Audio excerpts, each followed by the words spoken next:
Good morning all friends. हमारे YouTube channel A plus I S academy में आपका बहुत बहुत स्वागत है। देखिए, आज हमारी नेक्स्ट क्लास होने जा रही है। जो कल क्लास हुई थी उसके आगे हम कंटिन्यू कर रहे हैं। हमारी क्लास कंटिन्यू चल रही है। तो वित्तीय प्रशासन जो हमारा टॉपिक चल रहा है 4-5 दिन से चल रहा है। आज हमारी 5वीं क्लास है, वित्तीय प्रशासन, फाइनेंशियल एडमिनिस्ट्रेशन। ठीक है, ये आईएएस मेंस में हम पब्लिक एडमिनिस्ट्रेशन हमारा सब्जेक्ट चल रहा है, जो ऑप्शनल सब्जेक्ट है। उसमें पेपर फर्स्ट के बारे में हम स्टडी कर रहे हैं। तो जो फाइनेंशियल एडमिनिस्ट्रेशन है उसमें हमारा टॉपिक चल रहा था बजट निर्माण से रिलेटेड। मैं आपको पढ़ा रहा था कि बजट निर्माण स्टार्टिंग से एंड तक किन किन प्रोसेस से होकर गुजरता है, उसके बारे में मैं आपको बता रहा था। ठीक है, तो इसमें आपके लगभग 3 चरण कंप्लीट हो चुके हैं। चौथा चरण की स्टडी चौथा चरण आज मैं आपको बताऊंगा और पॉइंट टू पॉइंट में एक्सप्लेन करूंगा। हर एक चीज आपको एक्सप्लेन करूंगा सही तरीके से। इसलिए आप वीडियो को शुरू से एंड तक पूरी लगन, ईमानदारी और अच्छी तरह से सुने और अच्छी तरह से देखें और उसके बाद में अपनी प्रिपरेशन करें। ठीक है, आज के इस टॉपिक की स्टडी भी पॉइंट टू पॉइंट होगी और बिंदुवार हम चर्चा करेंगे। देखिए, आईएएस मेंस का एग्जाम रिटन एग्जामिनेशन से, इसमें आपको क्वेश्चन का आंसर लिखना पड़ेगा। आंसर राइटिंग की प्रैक्टिस आप करें, आंसर लिखने की प्रैक्टिस आप करें। और क्योंकि रिटन एग्जाम में, इसलिए आपको क्वेश्चन का आंसर एक निश्चित टाइम पीरियड में लिख के देना होगा। ठीक है, और जो भी कैंडिडेट आईएएस की प्रिपरेशन स्टार्ट करते हैं वो प्री मेंस और इंटरव्यू तीनों को साथ लेके चलते हैं, जब जाके उनकी प्रिपरेशन कंप्लीट हो पाती है। इसलिए आप पूरी लगन और ईमानदारी से जो मेंस का आपका पब्लिक एडमिनिस्ट्रेशन जिन जिन लोगों का सब्जेक्ट है वो अच्छी तरह से वीडियो देखें और इस सब्जेक्ट की प्रिपरेशन आप करें। ठीक है, तो हम स्टार्ट करते हैं फाइनेंशियल एडमिनिस्ट्रेशन में बजट निर्माण का चौथा चरण। ठीक है फ्रेंड्स, हम पढ़ रहे हैं बजट निर्माण। बजट निर्माण से रिलेटेड कि बजट जब स्टार्ट होता है, स्टार्टिंग टू एंडिंग किन किन चरणों से होकर गुजरना पड़ता है, उसके बारे में आपको बता रहा था। तो उसमें जो आपका अगला चरण है उसको डी नाम दिया गया है और वो है आय का अनुमान। देखिए, आय का अनुमान में क्या बताया गया, estimates of income. Estimates of income में क्या बताया गया है कि सरकार द्वारा व्यय के अनुमान संबंधी कार्य पूर्ण हो जाने पर सरकार आय के अनुमान तैयार किए जाते हैं। देखिए, सरकार द्वारा आय और व्यय दोनों के अनुमान तैयार किए जाते हैं, लेकिन सरकार द्वारा जो व्यय के अनुमान, कितना खर्च होगा, उसका अनुमान कंप्लीट होने के बाद आय का अनुमान, कितना इनकम होना है, उसके एस्टिमेट्स तैयार किए जाते हैं अकॉर्डिंग टू बजट। बजट के प्लान के अकॉर्डिंग आय के आय और व्यय के अनुमान तैयार किए जाते हैं। ठीक है, इसलिए ये बताया गया। नेक्स्ट आगे, आय का संभावित अनुमान लगाने वाले विभाग, जो आय का संभावित एस्टिमेटेड अनुमान लगाने वाले कि पॉसिबिलिटीज, कितनी आय हो सकती है इस बजट में, कितनी आय की हमें हो सकती है, उसके लिए विभाग होता है आयकर विभाग। सबसे फर्स्ट इनकम टैक्स डिपार्टमेंट जिसे बोलते हैं। आयकर विभाग के केंद्रीय उत्पादन कर विभाग द्वारा सीमा शुल्क विभाग आदि भारत सरकार की आय संग्रहकर्ता विभाग है। आयकर विभाग और सीमा शुल्क विभाग दोनों ही संग्रहकर्ता मतलब आय को ये कलेक्ट करने वाले विभाग है। इनसे रेवेन्यू होता है, इन विभागों से गवर्नमेंट को इनकम होती है। आयकर विभाग और शून्य सीमा शुल्क विभाग आदि को भारत सरकार को इनकम होती है। इन दोनों से आय हमारे पास आती है, सरकार के पास आय आती है। ठीक है, नेक्स्ट आगे, इन विभागों द्वारा गत वर्ष में संग्रह बजट में सम्मिलित करने हेतु भेज दिया जाता है। देखिए, इन विभागों द्वारा गत वर्ष में संग्रह बजट में सम्मिलित करने हेतु भेज दिया जाता है, यानी पिछला जो वर्ष गया उसमें संग्रह करने हेतु बजट में सम्मिलित करने हेतु भेज दिया जाता है। इनके पास भेजा जाता है, इन विभागों के पास। इन विभागों द्वारा गत वर्ष में संग्रह बजट में सम्मिलित करने हेतु भेजा जाता है। ठीक है, सरकार को भेज दिया जाता है। ओके, ठीक है फ्रेंड्स, आपका आगे का चरण है मंत्रिमंडल में बजट। ठीक है, इसमें क्या बताया गया, बजट इन कैबिनेट, यानी मंत्रिमंडल में बजट, इसमें क्या प्रोसेस आपका चलता है, इसके बारे में हम पढ़ेंगे, चर्चा करेंगे। इसमें क्या बताया गया, जो हमारा वित्त मंत्रालय होता है, अलग अलग मंत्रालय होते हैं, उसमें से भी एक वित्त मंत्रालय होता है, फाइनेंस मिनिस्ट्रेट। वित्त मंत्रालय द्वारा अनुमानित आय व्यय की योजना के संबंध में रिलेटेड मंत्री ही ये अंतिम निर्णय ले सकता है कि वे विकास की दृष्टि से संतुलित है या नहीं, तथा पंचवर्षीय योजना से ये कहां तक मेल खाती है। देखिए, मंत्रिमंडल में बजट, इसमें क्या होता है, जो वित्त मंत्रालय द्वारा जो ऑथराइज्ड मिनिस्टर है वही ये आय और व्यय का निर्णय ले सकता है।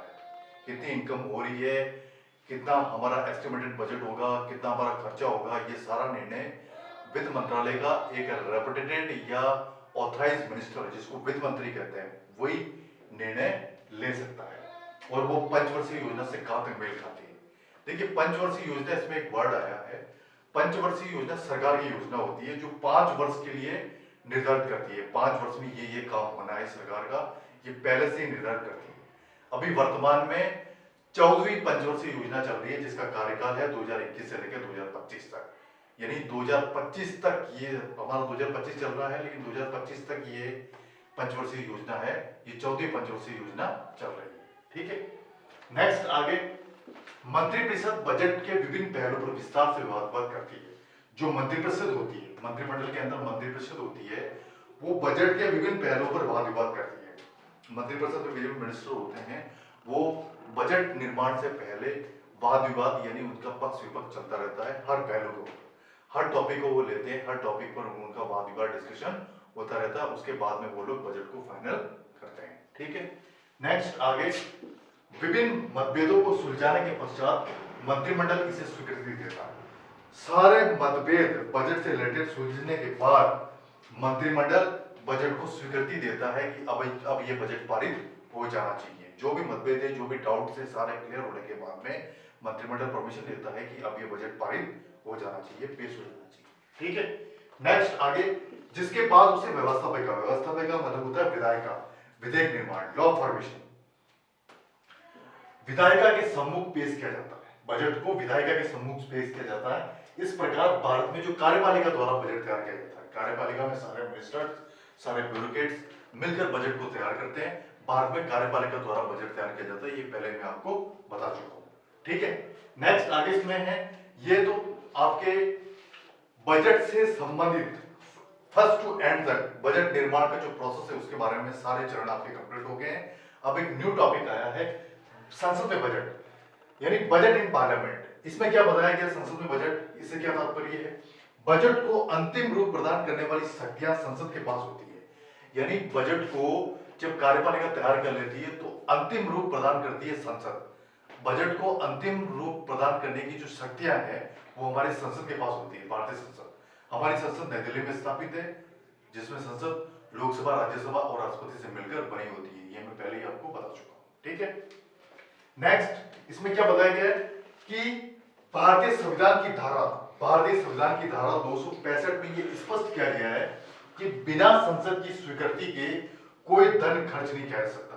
देखिए, आर्टिकल 265 क्या कहता है भारतीय संविधान में कि बिना संसद की स्वीकृति के आप कोई भी धन खर्च नहीं कर सकते। यानी धन को खर्च करने के लिए संसद की स्वीकृति होना जरूरी है।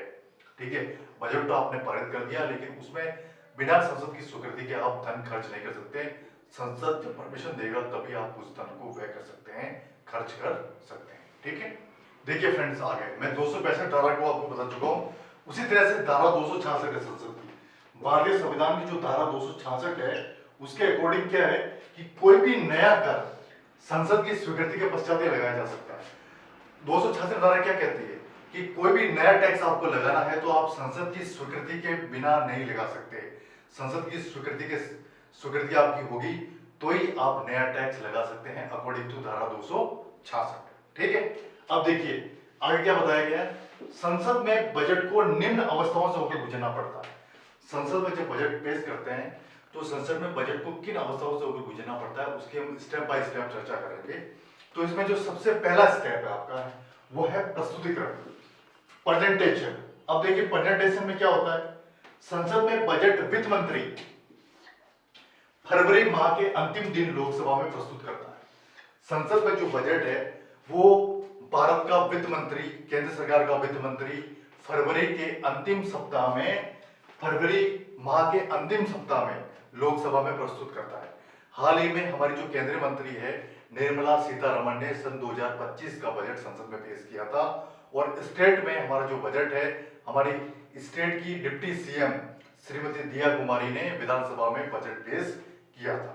ठीक है, तो आगे क्या बताया गया इसमें, बजट प्रस्तुत करते समय वित्त मंत्री का बजट अभिभाषण होता है। बजट का जब प्रेजेंटेशन चलता है तो बजट के प्रेजेंटेशन के रूप में वित्त मंत्री का भाषण होता है, अभिभाषण होता है। वित्त मंत्री भाषण देता है और सारा बजट का प्रारूप संसद के समक्ष पेश करता है लोकसभा के अंदर। ठीक है, नेक्स्ट आगे इसमें कर संबंधी प्रस्ताव, टैक्स संबंधी कोई भी प्रस्ताव है, शुल्क संबंधी कोई प्रस्ताव है, प्रवृत्तियों है, उद्योगों में संरक्षण तथा आगामी वर्ष के लिए सरकार की वित्तीय नीतियों की प्रारंभिक झलक प्राप्त होती है। देखिए जब बजट पेश किया जाता है संसद में तो इसमें क्या क्या बताया जाता है। सबसे पहले कोई भी टैक्स संबंधी प्रस्ताव है वो इसमें बताया जाता है। नंबर 2 कोई भी शुल्क संबंधी प्रस्ताव है, शुल्क और टैक्स में अंतर होता है, प्रवृत्ति है। या नंबर 3 कोई उद्योगों से रिलेटेड आपकी कोई बात है, या आगामी वर्ष एस्टिमेटेड वर्ष के लिए आपकी क्या प्लानिंग है, क्या वित्तीय नीतियां हैं, उसके बारे में वहां बताया जाता है, उसके बारे में वहां चर्चा होती है। ठीक है, नेक्स्ट आगे यही कारण है कि व्यापारिक एवं वित्तीय क्षेत्र में इसको महत्व प्रदान किया जाता है। देखिए बजट को दोनों ही क्षेत्र में, व्यापारिक दृष्टिकोण से और वित्तीय क्षेत्र में, दोनों ही क्षेत्र में इनको महत्व प्रदान किया जाता है बजट को, चाहे वो व्यापारिक दृष्टि से हो या वित्तीय क्षेत्र हो, दोनों में ही इसको महत्व प्रदान किया जाता है। ठीक है, ठीक है फ्रेंड्स, आपका आगे का चरण, संसद में बजट पेश करते हुए समय हमें किन अवस्थाओं से गुजरना पड़ता है, ये हमारा टॉपिक चल रहा है।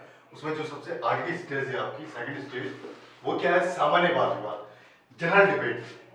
जनरल डिबेट क्या होता है, देखिए इसमें क्या बताया गया है, संसद में बजट प्रस्तुत किए जाने के पश्चात उसी दिन उस विषय पर कोई चर्चा नहीं होती।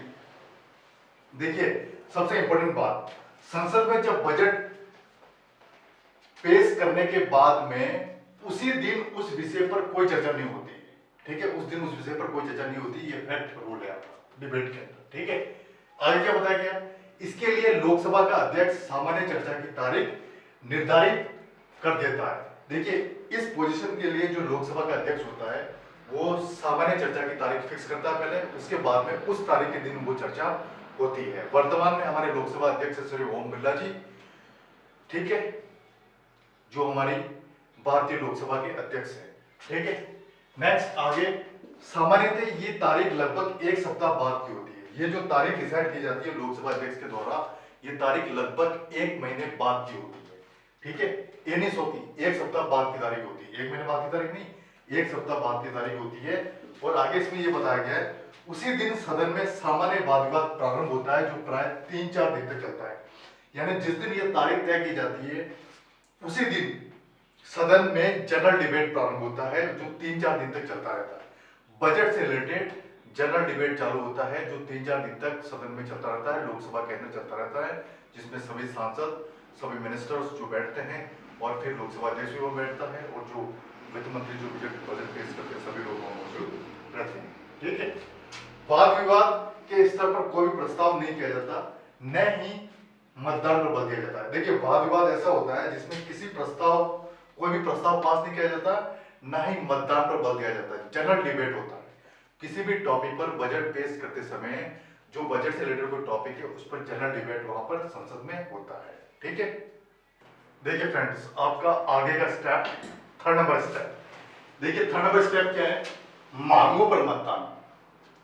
अब देखिए मांगों पर मतदान यानी वोट ऑन डिमांड। इससे क्या तात्पर्य है, सामान्य चर्चा समाप्त होने तथा लेखानुदान पारित हो जाने के पश्चात लोकसभा में एक एक मांग पर अलग अलग मतदान होता है। देखिए सबसे इंपॉर्टेंट, सामान्य चर्चा समाप्त हो जाती है, सबसे पहले सामान्य डिस्कशन जो चल रहा होता है वो समाप्त हो जाता है। उसके बाद लेखानुदान पारित हो जाने के बाद, लेखानुदान मतलब ये होता है, लेखा अनुदान is the related of finance, ये फाइनेंस से रिलेटेड होता है। ठीक है, पश्चात लोकसभा में एक एक मांग पर अलग अलग मतदान होता है, यानी लोकसभा में एक एक मांग पर अलग अलग मतदान होता है लेखानुदान समाप्त हो जाने के पश्चात।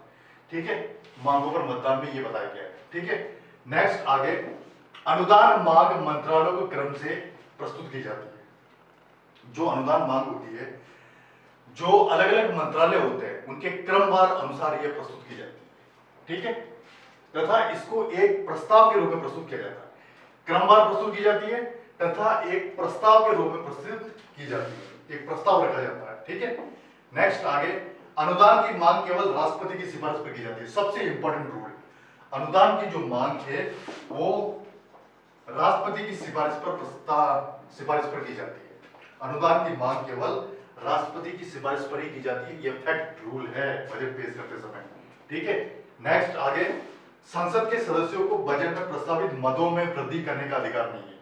जो संसद के सदस्य होते हैं, जिसको एमपी कहते हैं, मेंबर ऑफ पार्लियामेंट, उनको बजट में जो प्रस्तावित मद है, इसका निर्माण कार्यपालिका के टाइम में हो चुका होता है। इसमें किसी प्रकार का चेंज करने का अधिकार संसद को नहीं है, संसद के सदस्यों को नहीं है। वृद्धि करने का अधिकार या चेंज करने का अधिकार संसद के सदस्यों को बिल्कुल भी नहीं है। स्पष्ट रूल है। संसद सदस्य इन मांगों में केवल कटौती कर सकते हैं। संसद सदस्य जो भी डिमांड होती है, उन मांगों में सिर्फ वो कटौती कर सकते हैं, उसमें किसी प्रकार की वृद्धि वो नहीं कर सकते। ठीक है, कटौती कर सकते हैं। नेक्स्ट आगे जो आपका चौथा स्टेप है वो है कटौती प्रस्ताव, कट मोशंस। देखिए कटौती प्रस्ताव में क्या बताया गया है, इसमें क्या बताया गया है, मांगों पर संसदीय सदस्यों द्वारा 3 प्रकार के कटौती प्रस्ताव प्रस्तुत किए जाते हैं। जो मांग होती है ना बजट पेश करते समय, उसमें संसद के सदस्यों द्वारा 3 प्रकार की कटौती प्रस्तुत की जाती है, यानी 3 प्रकार के कटौती प्रस्ताव प्रस्तुत किए जाते हैं। उसमें सबसे पहला कटौती प्रस्ताव है, जिसको ए नाम दिया गया, सबसे फर्स्ट नीति संबंधी कटौती प्रस्ताव। देखिए नीति संबंधी कटौती प्रस्ताव में क्या है, जिसका उद्देश्य प्रस्तावित व्यय में अंतर्निहित नीति का विरोध करना होता है। इसमें क्या होता है, नीति संबंधी कटौती प्रस्ताव क्या होता है, जिसका उद्देश्य प्रस्तावित व्यय में जो पहले प्रस्ताव पारित हो चुका है कि इतना खर्चा होगा, इतना व्यय होगा, उसमें अंतर्निहित नीति का विरोध करना होता है। उसी में अगर भाई पहले ये डिसाइड हो गया कि इतना इस नीति पर व्यय होगा, उस नीति के अंदर कोई नीति नहीं बना है, उसका विरोध करना होता है। ठीक है, ये बात याद रखनी है आपको। नीति के अंदर कोई नीति नहीं बना है, उसका विरोध करने का काम, ये कटौती प्रस्ताव सबसे पहला काम ये होता है। नेक्स्ट काम की चर्चा हम आगे करते हैं। ठीक है, देखिए हमारा कटौती प्रस्ताव चल रहा था। कटौती प्रस्ताव में जो 3 प्रकार है उसके बारे में स्टडी चल रही थी। तो सेकंड है, इसे बी नाम दिया गया। बी है मितव्ययता कटौती प्रस्ताव।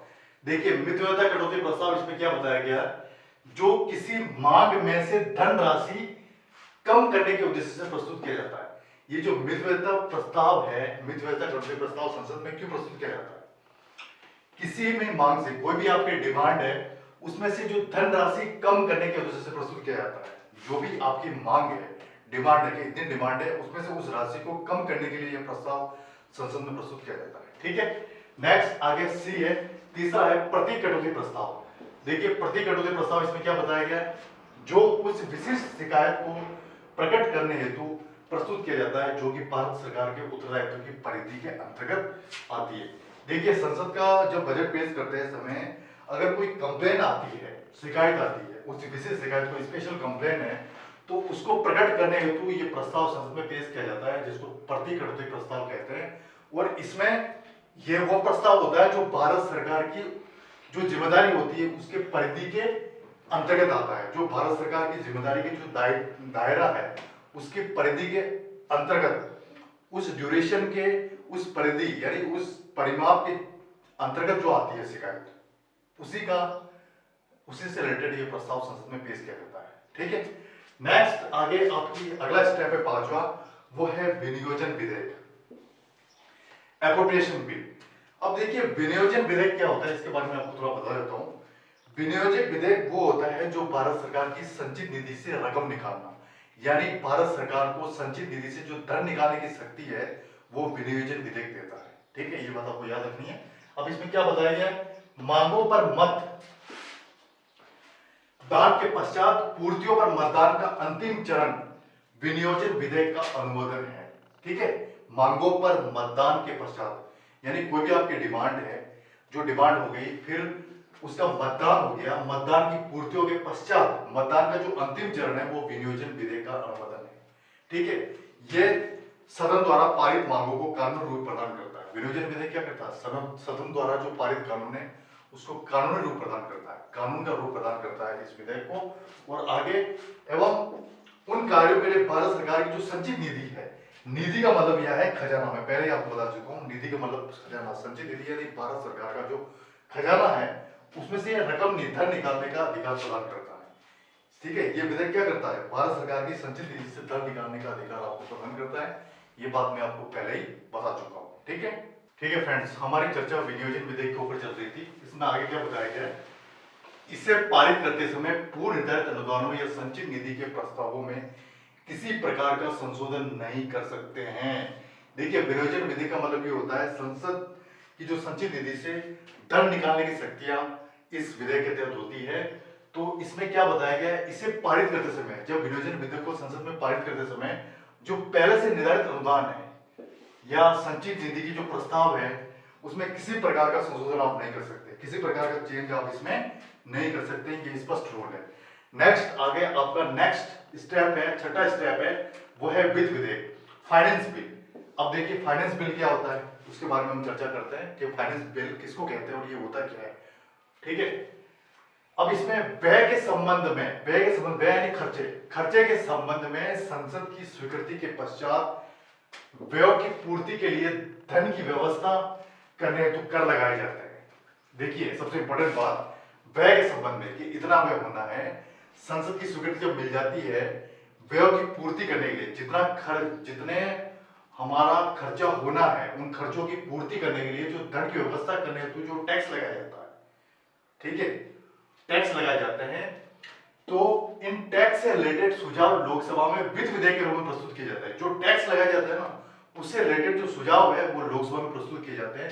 इसे ही शायद वित्त विधेयक कहते हैं, इसे ही वित्त विधेयक कहते हैं, फाइनेंस बिल कहते हैं। ठीक है, ये विधेयक विचार विमर्श के बाद सदन की प्रवर समिति को सौंप दिया जाता है। सदन में एक समिति होती है जिसका नाम है प्रवर समिति। ठीक है, और प्रवर समिति क्या होती नहीं होती है इसको डिटेल जानने की भी आपको जरूरत नहीं है। इसमें सिर्फ आपको यही जानना है कि ये जो विधेयक होता है धन विधेयक, इसको विचार विमर्श करने के बाद संसद की प्रवर समिति को सौंप दिया जाता है। ठीक है, वित्त विधेयक को संसद की प्रवर समिति को सौंप दिया जाता है, फिर लोकसभा में पारित होने के पश्चात राष्ट्रपति का विधिवत अनुमोदन प्राप्त कर ये विधेयक कानून का रूप ले लेता है। पहले ये लोकसभा में पारित होता है, लोकसभा के बाद फिर ये राष्ट्रपति के पास जाता है, फिर राष्ट्रपति से परमिशन होने के बाद ये कानून निर्माण का रूप ले लेता है।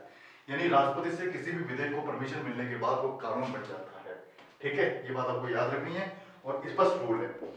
बजट निर्माण और अनुमोदन दोनों ही अवस्थाओं में वित्त मंत्रालय की प्रमुख भूमिका रहती है। देखिए दो इंपॉर्टेंट फैक्ट है जिनमें वित्त मंत्रालय की प्रमुख भूमिका रहती है, वो है सबसे पहले बजट निर्माण और उस बजट का अनुमोदन, बजट का निर्माण करना और बजट का इंप्लीमेंटेशन करना। इन दोनों ही स्टेज में जो वित्त मंत्रालय है हमारा फाइनेंस मिनिस्ट्रेट है उसकी महत्वपूर्ण भूमिका रहती है। ये बात आपको याद रखनी है। ठीक है, देखिए फ्रेंड्स, बजट पेश करते समय किन अवस्थाओं से गुजरना पड़ता है, वो 6 स्टेज होती है टोटल। उन सारी स्टेज को मैं आपको समझा चुका हूं। ठीक है, नेक्स्ट आगे है आपका वित्तीय नियंत्रण। अब देखिए वित्तीय नियंत्रण, फाइनेंस कंट्रोल, ये क्या होता है, नया टॉपिक है। इसमें क्या बताया गया है कि भारत में प्रजातांत्रिक व्यवस्था विद्यमान है। भारत हमारा देश है, लोकतंत्रात्मक व्यवस्था है, प्रजातांत्रिक व्यवस्था है हमारे देश में, और हमारा देश संसार का सबसे बड़ा लोकतंत्र है हमारे देश में। ठीक है, देखिए प्रजातंत्र का मतलब ये होता है सब कुछ प्रजा के द्वारा ही निर्धारित किया जाता है, लोगों के द्वारा, लोगों के लिए, लोगों से। ठीक है, ये सब कुछ प्रजातंत्र के अंदर आता है। सब कुछ यानी जनता जनार्दन है, यहाँ सारी शक्ति जनता के अंदर निहित है, जनता के द्वारा ही जनप्रतिनिधियों को चुना जाता है। इसलिए हमारे देश में प्रजातांत्रिक व्यवस्था विद्यमान है। अब देखिए प्रजातांत्रिक व्यवस्था के अंतर्गत वित्त पर संसदीय नियंत्रण रखा जाता है। प्रजातांत्रिक व्यवस्था होने के अंतर्गत वित्त पर, वित्त यानी फाइनेंस, पैसा, मनी, उस पर संसदीय नियंत्रण रखा जाता है। ठीक है, संसदीय शासन व्यवस्था, हमारे देश में संसदीय शासन व्यवस्था है, संघात्मक शासन व्यवस्था। संघात्मक शासन व्यवस्था क्या होती है ये मैं आपको पहले बता चुका हूं। तो संघात्मक शासन व्यवस्था में व्यवस्थापकीय द्वारा देश के वित्तीय प्रशासन तंत्र पर दो तरफा नियंत्रण रखने की व्यवस्था प्रचलन में है। व्यवस्थापक का मतलब विधायिका, विधायक के द्वारा हमारे देश में वित्तीय प्रशासन, जो फाइनेंशियल एडमिनिस्ट्रेशन होता है ना, उस सिस्टम पर दो तरफा नियंत्रण रखने की व्यवस्था हमारे देश में विद्यमान है, प्रचलन में है। तो इसमें आगे क्या बताया गया है, कार्यपालिका द्वारा बजट प्रावधानों की स्वीकृति के समय व्यवस्थापिका के कार्य संचालन की प्रक्रिया लोक वित्त पर संसदीय नियंत्रण की प्रथम स्टेज मानी जाएगी। अब देखिए इसमें क्या बताया गया है, सबसे पहले कार्यपालिका द्वारा बजट प्रावधानों की स्वीकृति के समय, जो कार्यपालिका बजट निर्धारण करती है, जो भी बजट के प्रावधान होते हैं बजट की स्वीकृति के समय, जो व्यवस्थापिका होती है, जो हमारी विधायिका होती है, विधायिका के कार्य संचालन की प्रक्रिया लोक वित्त पर, जो लोक वित्त है उसके ऊपर संसदीय नियंत्रण की पहली स्टेज है, यानी सब कुछ लोक वित्त के ऊपर डिपेंड करता है और ये संसदीय नियंत्रण की फर्स्ट स्टेज मानी जाएगी। ठीक है, नेक्स्ट आगे इसमें ये बताया गया है, इस बात को ध्यान में रखते हुए संसद की दो महत्वपूर्ण वित्तीय समितियां होती है। ये जो उपरोक्त बात है इसको ध्यान में रखते हुए संसद की जो दो इंपॉर्टेंट वित्तीय समितियां होती है, जो महत्वपूर्ण वित्तीय समितियां होती है, वो कौन कौन सी होती है? सार्वजनिक लेखा समिति फर्स्ट और सेकंड होती है अनुमान समिति। इन दो समिति का गठन किया गया है, इन दो समितियों के माध्यम से कार्य का संचालन किया जाता है। ठीक है, देखिए आज की हमारी जो क्लास बहुत इंपॉर्टेंट थी। आज की हमारी क्लास हमने स्टार्ट की थी फाइनेंशियल एडमिनिस्ट्रेशन में जो बजट निर्माण का जो चरण चल रहा था, बजट निर्माण फर्स्ट टू एंड तक, किस बजट पेश करते समय किन किन चरणों से गुजरना पड़ता है। ठीक है, फिर बजट संसद में पेश करते समय किन अवस्थाओं से गुजरना पड़ता है, कौन कौन सी स्टेज होती है, इन सब के बारे में हमने आज डिटेल चर्चा की है इस टॉपिक में। ठीक है, तो लगभग हमारा जो फाइनेंशियल एडमिनिस्ट्रेशन की 5 क्लासें हुई है, तो फाइनेंशियल एडमिनिस्ट्रेशन आपका पेपर फर्स्ट में ये टॉपिक लगभग कंप्लीट हो चुका है। नेक्स्ट वीडियो में हम नए टॉपिक को लेंगे, नए टॉपिक पर चर्चा करेंगे, बिल्कुल न्यू टॉपिक हमारा होगा। ठीक है, तो मुझे आशा है कि आज का वीडियो आपने सही अच्छी तरह से देखा होगा, सुना होगा, उसके बाद में आपने प्रिपरेशन की होगी।